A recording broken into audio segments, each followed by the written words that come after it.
నీరజ్ అయితే పార్సల్ ఇవ్వడానికి అయితే వస్తూ ఉంటాడు. అది ఇవ్వడానికి కొంచెం లేట్ అయ్యేసరికి అక్కడ కస్టమర్ అయితే తిడుతూ ఉంటాడు. మీరు ఇంత లేట్గా తెచ్చిస్తామని అయితే నేను అనుకుంటే నేను అసలు ఆర్డర్ చేసేవాడినే కాదు, ఇప్పుడు అది తెచ్చేదనేసి తిడుతూ ఉంటాడు. అది దూరంగా చూస్తున్నటువంటి రామరాజు వాళ్ళ బామ్మర్దిని అయితే పంపిస్తాడు.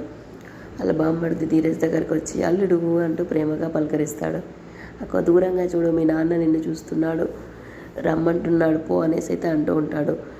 అక్కడున్న రామరాజును ధీరజ్ చాలా ప్రేమగా చూస్తూ ఉంటాడు. అలాగే వెళ్తూ ఉంటాడు రామరాజు దగ్గరికి.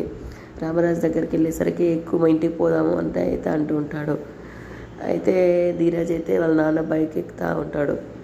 అక్కడ ఉన్న వాళ్ళ మామ అయితే ఏంటో ఈ ప్రేమలు అని అయితే అనుకుంటూ అక్కడి నుంచి వెళ్ళిపోతూ ఉంటాడు.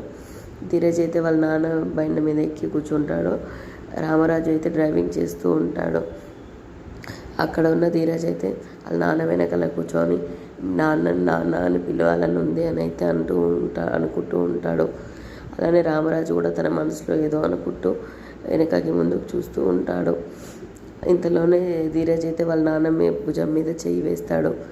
ఒక్కసారిగా రామరాజు వెనక్కి తిరిగి చూస్తాడు. ఇంతలోనే వెనక్కున్నటువంటి ధీరజ్ అయితే మనసులో బాధపడుతూ ఉంటాడు.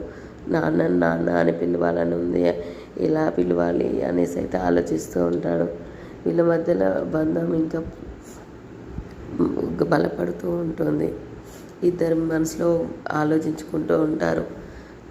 ఇది రేపు ఏమవుతుందో తెలుసుకుందాం ఈ episode. Please subscribe my channel.